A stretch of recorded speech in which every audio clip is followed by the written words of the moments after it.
सूरजपुर नाम का एक गांव था। उस गांव में सुरेश नाम का एक बहुत बड़ा जमींदार रहा करता था, जिसकी एक पत्नी और 5 साल का एक छोटा बच्चा था। दुर्भाग्यवश तबीयत खराब होने की वजह से उसके बेटे को मौत हो जाती है। वह बच्चा उन दोनों का इकलौता बच्चा था, जिसकी मौत से उनको बहुत ठेस पहुंचती है। जमींदार और उसकी पत्नी बच्चे की लाश को देखकर बहुत दुखी हैं।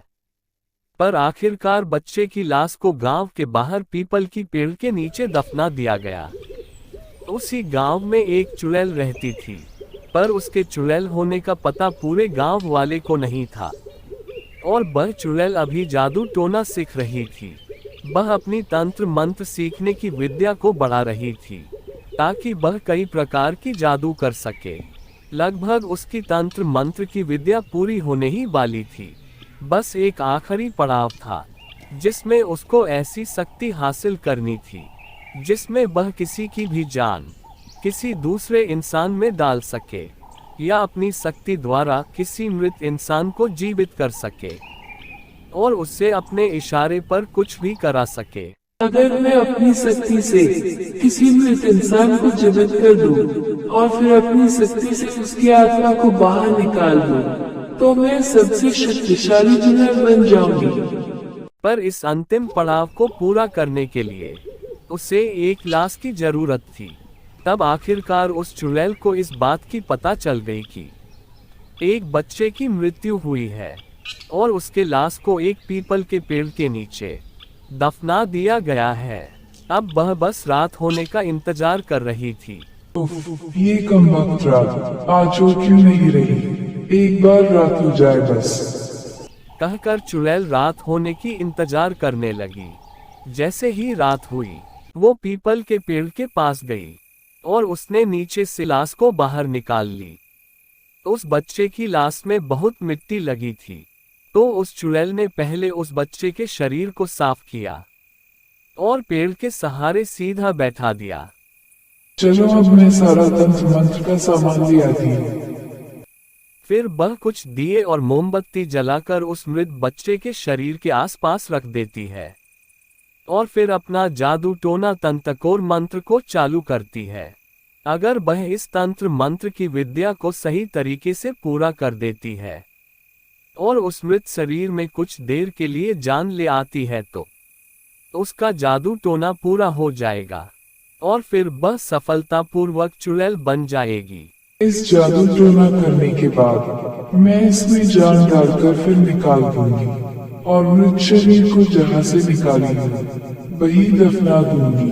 अब उसने अपनी तंत्र मंत्र की प्रक्रिया चालू कर दी। चारों तरफ रात की वजह से बहुत अंधेरा था।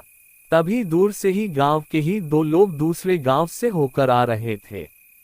तभी उनकी नजर पीपल के पेड़ के पास कुछ चमकने वाली चीज पर पड़ी।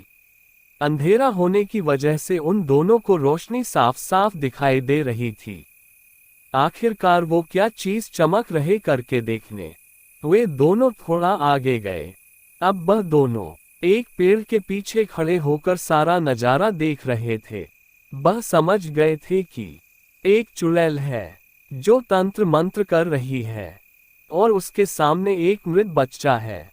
तभी उन्होंने ऐसा देखा जिसको देखकर वह दोनों हैरान रह गए। उन्होंने देखा कि चुड़ैल अपनी शक्तियों से कुछ ही देर में उस बच्चे के शरीर को जिंदा कर दिया, जो शरीर बहुत देर से बेजान पड़ी थी और वह अब हील डुल रही थी। साथ ही उसने देखा कि अब वह बच्चा अपनी आंखें भी खोल दिया। चुड़ैल की शक्ति का नजारा देखकर दोनों डर गए। दोनों को समझ में नहीं आ रहा था कि अब क्या करे। चुड़ैल ने अपना जादू टोना पूरा कर ली और खुशी के मारे बच्चे के आसपास नाचने लगी। तभी दोनों आदमी में से एक आदमी भागते हुए गांव के अंदर गया और उसने जोर जोर से हल्ला करना शुरू कर दिया ताकि सभी लोग बाहर आए। उस आदमी ने गांव वालों को सारी बात बताई। गांव वाले लाठी डंडा लेकर पीपल के पेड़ की ओर भागने लगे।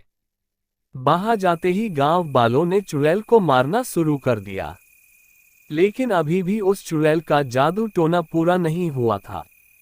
क्योंकि अभी भी उसको बच्चे में से जान को वापस निकालना बाकी था, जो संभव नहीं हो पाया। सारे गांव वाले उस बच्चे को देखकर भी हैरान थे। सबने फैसला किया कि उस चुड़ैल को मार दिया जाएगा, पर उस बच्चे के माता पिता यह काम करने से रोक दिया, क्योंकि वह बहुत बड़ा जमींदार भी था, जिसकी वजह से गांव के लोग उसकी बात को मान लिया। फिर जमींदार ने कहा कि इसने मेरे बच्चे के अंदर फिर से जान डाली है, इसलिए इसको कोई कुछ नहीं करेगा। उल्टा उस जमींदार ने गांव के बाहर उस चुड़ैल को जमीन दी, ताकि वह वहां पर रह सके, और चुड़ैल को यह भी बोला कि अब से कभी भी इस गांव के अंदर नहीं दिखेगी।